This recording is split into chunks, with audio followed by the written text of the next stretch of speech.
Ubur-ubur ikan lele. Si Jamal PDKT hadir le. Ayo nonton si Jamal PDKT. Memang oke. Ayo do nonton cak.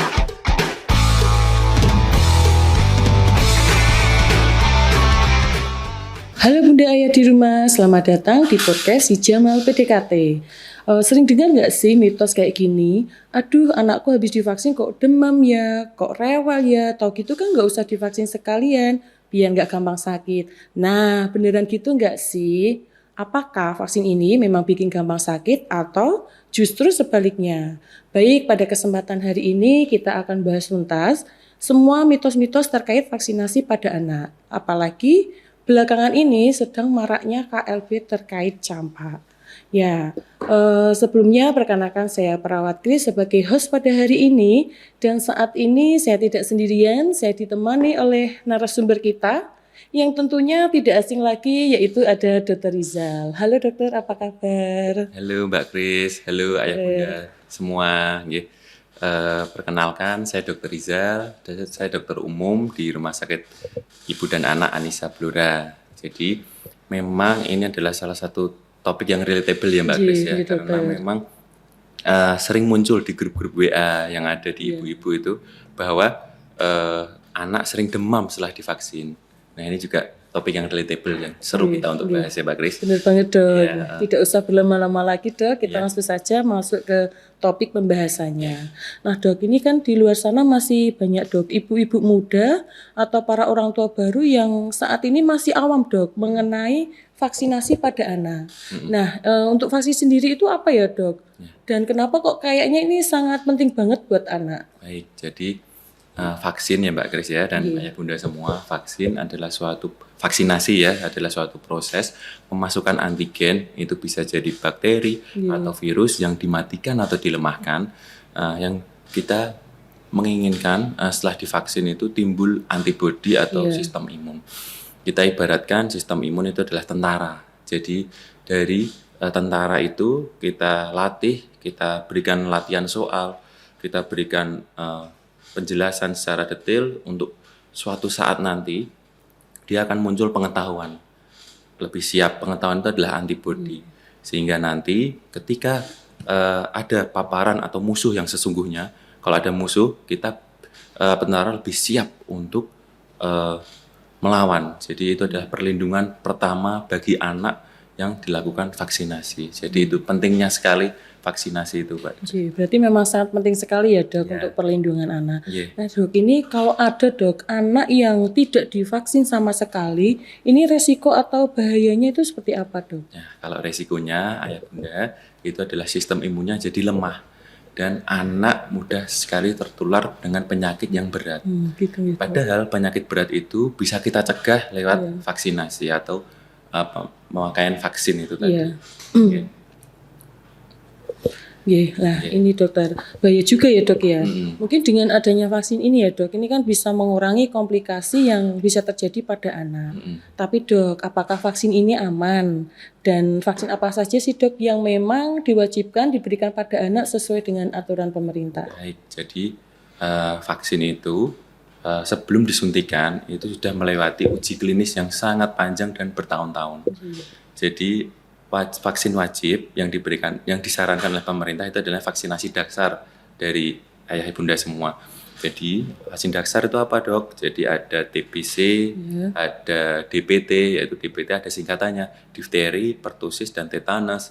Ada juga campak atau rubella yang lagi booming ya. Nah itu adalah salah satu imunisasi dasar yang memang harus diwajibkan oleh pemerintah. Dan seperti itu Mbak Kris, memang itu memang diwajibkan ya. Ya, ini dok, ngomong-ngomong soal vaksin dasar gitu dok, ini kan menjadi perdebatan atau pro kontra di kalangan ibu-ibu ya dok. Ini lebih baik memilih vaksin gratis dari pemerintah atau vaksin berbayar mandiri yang kayak di RSIA Anissa Blora. Karena kan ini kasus yang paling sering menjadi perbincangan ini adalah vaksin DPT dok. Yang katanya kalau dapat vaksin yang gratis dari pemerintah bikin anak demam tinggi dan rewel, sedangkan yang berbayar itu tidak bikin demam. Lah, ini sebenarnya bedanya apa sih dok? Kok bisa begitu nggih? Jadi memang ini pertanyaan yang bagus banget Mbak Kris. Dan ini juga kita luruskan bahwa vaksin gratis dari pemerintah itu kualitasnya sangat bagus dan sangat efektif ya, Bunda. Jadi demam yang muncul setelah vaksin, misalnya vaksin DPT, itu adalah reaksi yang wajar memang. Memang reaksi yang memang wajar dari kalau kita muncul ketika pada anak seperti itu. Karena itu adalah tubuh anak sedang berusaha keras untuk membentuk antibodi. Jadi bukan berarti vaksin dari pemerintah itu jelek, sama sekali bukan. Bedanya adalah teknologi pembuatannya. Dari mungkin kalau teman-teman atau ayah bunda melihat memang secara teknik pembuatan teknologinya ya dari vaksin dari pemerintah dengan yang mandiri yang ada kebetulan di RSI Anissa itu memang berbeda seperti itu. Misalnya demam pertusis ya, Mbak Kris. Nah, itu demam pertusis itu atau DPT ya, DPT yang pada vaksin mandiri itu kita ibaratkan seperti ayam utuh, Mbak Kris. Gitu. Kok bisa gitu, ayam utuh? Ini maksudnya bagaimana gitu? Kok saya masih kurang memahami gitu. Jadi, kalau dari vaksin pemerintah itu, kalau kita lihat itu memang teknologinya menggunakan whole cell. Jadi, vaksin yang telah dimatikan atau dilemahkan itu dia dimatikan ya, vaksin dimatikan itu sudah benar-benar mati total semua dari utuh. Jadi semua sel yang akan dimasukkan ke anak. Tapi kalau yang vaksin yang dari teknologi terbaru atau aseluler itu kebetulan belum tercover oleh pemerintah. Itu dia sistemnya aseluler tadi. Jadi hanya komponen khusus yang memang dimasukkan ke tubuh anak. Sehingga resiko dari terjadinya demam bisa lebih ringan karena itu tadi kalau seluruhnya kalau ayam utuh yang dimakan dicerna pasti kan akan sulit ya walaupun bisa perlu kerja keras. Tapi kalau aseluler ini mirip ayam filet ayah bunda, jadi lebih pencernaannya proses untuk kerjanya antibodi untuk mengenal jadi lebih ringan lagi gitu. Jadi risiko terjadi demam biasanya lebih cenderung sedikit. Gitu. Paham dok. Ini ibaratnya kayak makan ayam itu dok. Jadi yang satunya masih ada tulang-tulangnya, jadi kita butuh usaha untuk memilah, untuk mengunyahnya. Sedangkan kalau yang sudah dalam bentuk filet, kita tinggal memakannya langsung, tinggal menelannya aja. Nah dok, ini ada pertanyaan ya dok. Ada pertanyaan, bentar dok. Ini untuk efektivitasnya dok dari vaksin tersebut. Ini apakah sama dok? Jadi untuk efektivitasnya ayah bunda itu semuanya bagus untuk melindungi anak. Jadi semuanya bagus. Vaksin pemerintah bagus, vaksin yang mandiri itu juga bagus. Jadi dan keduanya sudah direkomendasikan Mbak Kris di IDAI, jadi Ikatan Dokter Anak Indonesia. Jadi murni soal pilihan kenyamanan. Kalau memang bunda punya budget berlebih dan ingin menambahkan memang vaksin-vaksin yang memang di luar dari imunisasi dasar mungkin bisa jadi solusi untuk divaksin lagi anaknya karena sebagai proteksi itu tadi Mbak Kris. Jadi tentara yang di tubuh anak bisa lebih leluasa untuk punya sistem imun yang baik gitu Mbak Kris. Betul dok. Ini apalagi kalau di RSI Anissa ini ya dok. Ini kan ditangani langsung oleh ahlinya yaitu dokter spesialis anak, Dr. Ivan Feriswan. Nah, jadi kalau bayar mandiri itu selain minim demam, kita juga bisa membeli kenyamanan anak dan juga ketenangan pikiran orang tuanya. Begitu ya dok ya. Benar sekali Mbak Kris. Gitu. Lanjut dokter. Ini kan ada yang dimaksud itu dokter untuk vaksin combo gitu. Ini kan mungkin bunda di rumah kan belum mengerti gitu. Bisa menjelaskan sedikit dok vaksin combo itu yang seperti apa? Ya, jadi vaksin combo itu ya jumlah vaksin yang memang cukup banyak yang dikombinasikan jadi satu untuk divaksinkan. Misalnya DPT itu juga bisa termasuk vaksin combo sih karena dia ada 3. Ada juga kita memang ada yang pentavalen, ada yang hexavalen bunda. Misalnya kalau yang pentavalen atau hexavalen itu jadi di satu vaksin itu terdiri 6 sampai 10 vaksin yang ada. Jadi otomatis ada apa aja itu. Jadi ada DPT ayah bunda, ada HIB atau hemofilis influenza B, ada polio, ada hepatitis B, dan ada beberapa antigen lagi yang dimasukkan yang sudah dimatikan atau dilemahkan, sehingga anak tidak rutin banyak untuk disuntik, Mbak Kris. Oh, Jadi gitu. jadi satu kali suntikan bisa memasukkan 6 vaksin di dalam tubuh anak. Jadi kalau di pemerintah kebetulan memang ada DPT, terus nanti ada IPV sendiri. Nah itu memang kalau dari vaksinasi dasar, tapi semuanya bagus. Semuanya memang untuk mencegah terjadinya penyakit yang berat. Oh, Gitu jadi ya, Mbak. ini ibaratnya kan one stop solution gitu ya. Iya. Disuntiknya minim demam, minim nyeri, terus bisa konsultasi sekalian ke ahlinya gitu Iya, nggih. benar Nah, sekali. Dok, ini ada yang bertanya kenapa sih vaksin itu harus diulang-ulang beberapa kali? Iya, jadi mirip kayak kita belajar ya Mbak Kris, bahwa kalau ayah bunda, kalau kita belajar kan mesti kadang ada yang lupa-lupa ya. Iya, Ya mungkin sama betul, Dok. sama seperti antibodi kita, Iya. antibodi yang di tubuh anak. Jadi ketika kita vaksin, misal 1 kali vaksin nih, itu biasanya pengenalan dulu. Iya. Kita mulai mengenal dari antigen tersebut. Lalu kita tambah nanti ada dosis kedua, dosis ketiga. Seperti DBT itu 3 dosis. Seperti itu. Jadi fungsinya untuk kita makin mengenal dan akhirnya kita akan muncul antibodi yang lebih kuat lagi dan sistem imun yang kuat sehingga tentara yang di tubuh kita Mbak Grace itu lebih siap untuk benar-benar menghadapi musuh. Dan umpama terpapar oleh penyakit yang berat atau antigen tersebut, efek perburukannya biasanya lebih ringan. Oh gitu. Gitu. Nggih, Dok. Dan Nah, ya benar. Nah ini Dok, gimana kalau seandainya Dok ada jadwal vaksin anak yang terlewatkan Dok? Apakah ini boleh dilanjutkan atau harus mengulang kembali dari awal? Misal nih Dok, ini lupa vaksin BCG, padahal usia anak ini kan sudah memasuki usia 3 bulan. Iya, Itu wah, iya, gimana benar. Dok? Jadi ini juga pertanyaan yang bagus banget. Iya. Sering ditanyakan oleh bunda-bunda di rumah. Ada yang juga satu kasus itu malah takut Mbak Kris. Jadi satu kasus saya pernah ketemu pasien, Iya.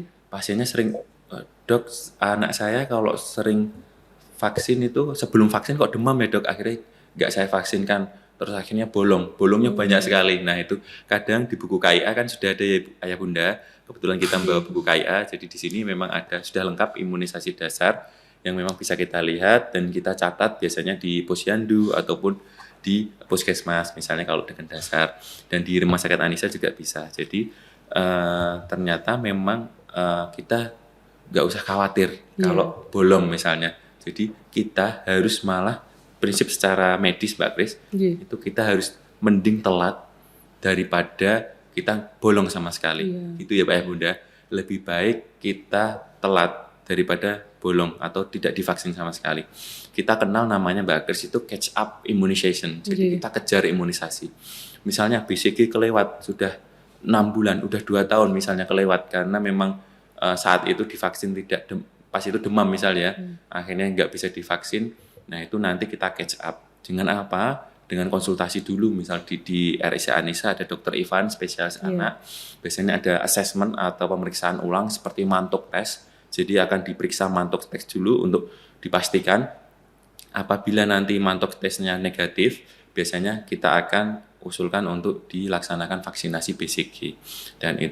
Dan tidak usah malu, nggak usah takut diomeli nanti. Waduh, saya takut diomeli dokter, saya takut diomeli dokter Ivan misalnya. Nggak apa-apa, justru dokter Ivan akan membantu untuk menjadwalkan. Oh ini sudah boleh nih, oh kita mulai kejar vaksin yang mana dulu gitu Mbak Kris. Sehingga muncullah nanti bagus, oh ya kita mulai kejar imunisasi sehingga anak dari ayah bunda bisa lengkap imunisasinya. Gitu ya, tentang bunda-bunda, karena kan dokter di RSIA Anissa ini semua dokternya ramah-ramah. Nah dok, ini saya kan menjumpai dok orang tua itu yang masih berspekulasi atau beranggapan jika anak sakit itu tidak boleh divaksin. Nah apakah vaksin ini boleh diberikan pada anak yang dalam kondisi sakit dan aman nggak itu dok? Jadi kalau kondisi sakit atau apa yang memang bisa mencegah kita menunda vaksin ya Mbak Kris. Jadi ayah bunda memang ada beberapa kriteria untuk anak tidak bisa divaksin. Misalnya sebelumnya ya, anak kok demam, terus lemes, demamnya lebih dari 38, kok cenderung ngantuk atau sesek misalnya ya, dan demamnya tinggi. biasanya kita akan melaksanakan penundaan dulu. Jadi kita jadwalkan ulang. Tapi kalau anaknya hanya batuk pilek ringan, tidak ada demam, dan kondisi masih ceria, masih lari-lari ya Mbak Grace, berarti itu adalah masih bisa berpotensi untuk kita laksanakan vaksinasi. Seperti itu. Ya. Baik dokter. Ini menanggapi efek samping yang terjadi dok. Mungkin efek samping apa saja dok yang mungkin bisa terjadi pada anak yang setelah divaksin? Karena kan pernah ada orang tua yang bertanya, ini kalau setelah divaksin anaknya demam boleh nggak sih diberi penurun panas?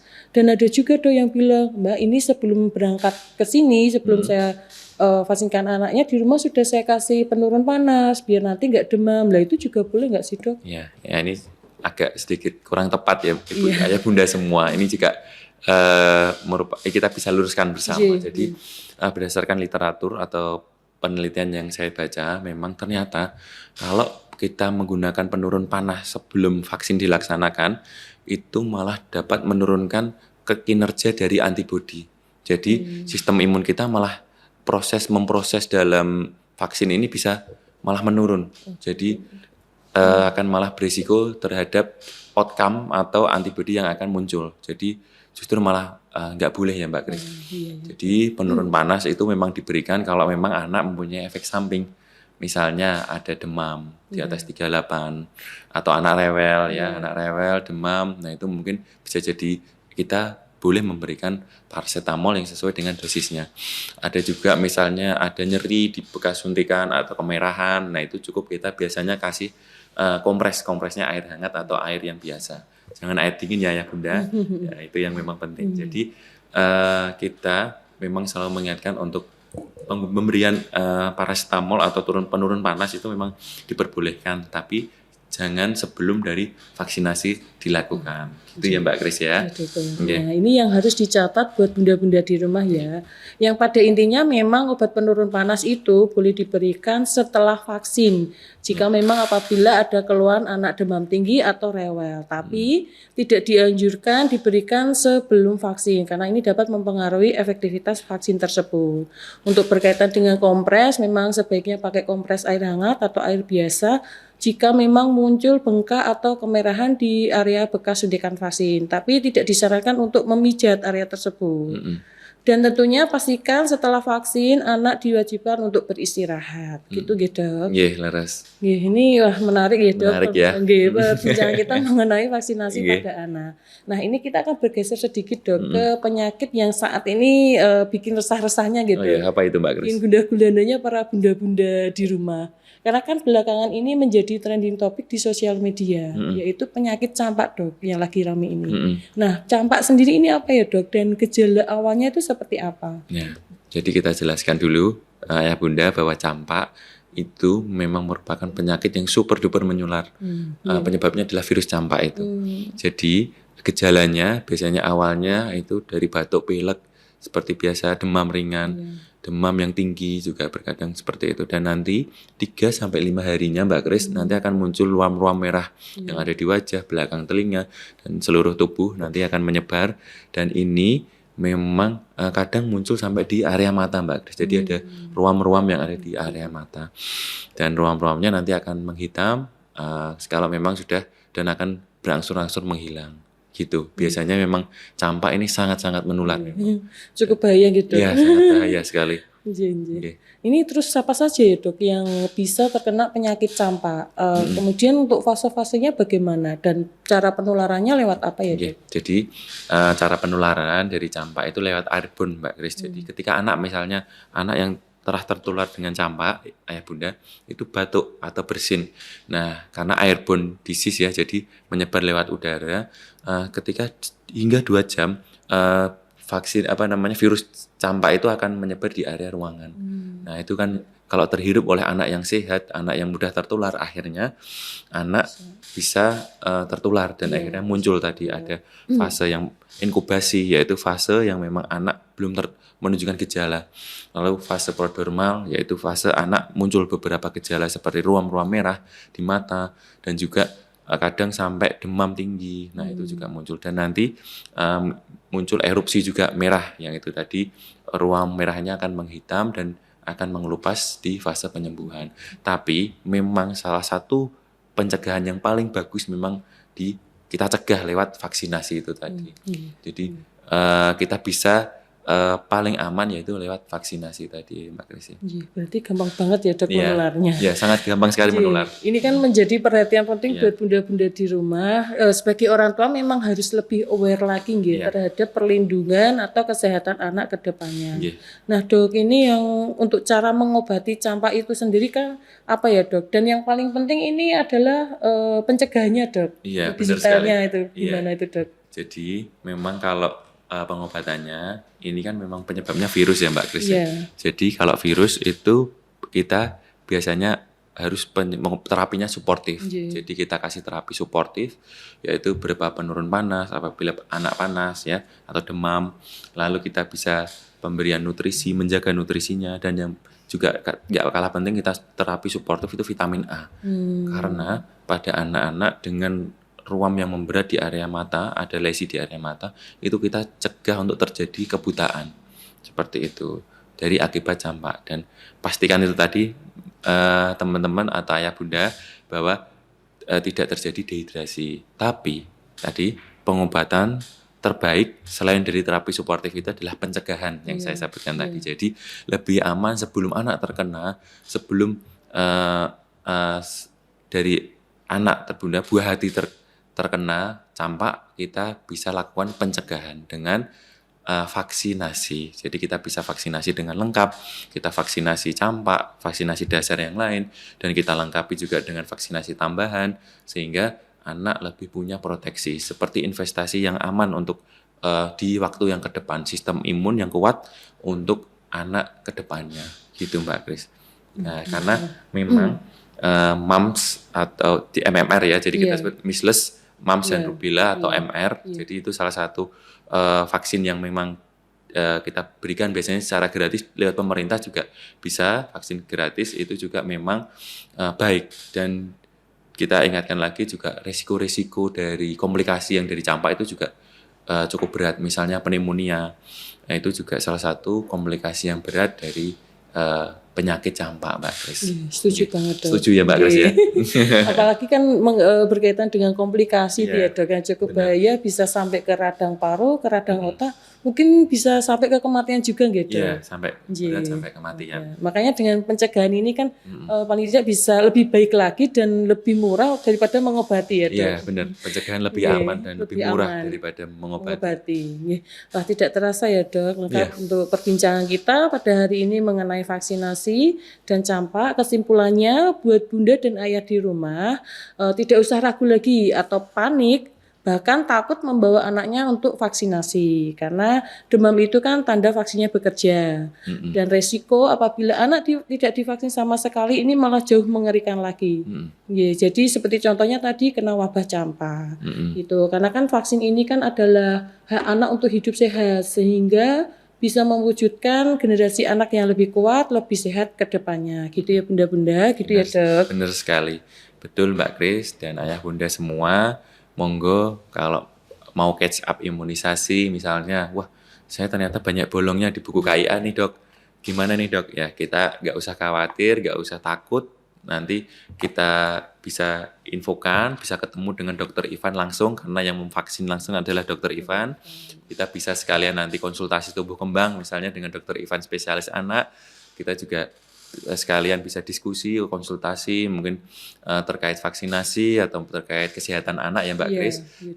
Nanti bersama Dokter Ivan. Dan nggak galak kok, karena kan kita niatnya memang untuk catch up ya, nggak usah takut gitu, seperti itu. Jadi nggak usah takut untuk ngejar imunisasi yang bolong-bolong gitu ya, langsung ditangani oleh ahlinya, yaitu Dokter Ivan spesialis anak gitu. Dan jangan lupa untuk ketika sebelum vaksin jangan untuk minum paracetamol dulu ya. Jadi kalau pemberian paracetamol itu memang diberikan setelah anak vaksin dan memang sesuai dengan indikasinya. Gitu. Gitu ya bunda-bunda. Baik dokter, terima kasih dokter Riza. Terima kasih Mbak Kris. Untuk waktu dan informasi yang sudah diberikan, dan ini sangat bermanfaat sekali dok. Buat bunda dan ayah di rumah jangan lupa selalu cek buku KIA anak atau buku PIN-nya, dipastikan tidak ada jadwal vaksinasi yang terlewatkan. Jika memang ada yang terlewatkan, segeralah untuk booking jadwal konsultasi bisa di RSIA Anissa Blora. Bisa melalui nomor WhatsApp kami di nomor 082 316 489 377 atau bisa langsung datang ke rumah sakit gitu. Sekian perbincangan kita pada hari ini mengenai vaksinasi dan campak. Sampai berjumpa lagi di bincang-bincang sehat selanjutnya. Terima kasih, salam sehat semua. Terima kasih Ayah Bunda, salam sehat. Wassalamualaikum warahmatullahi wabarakatuh.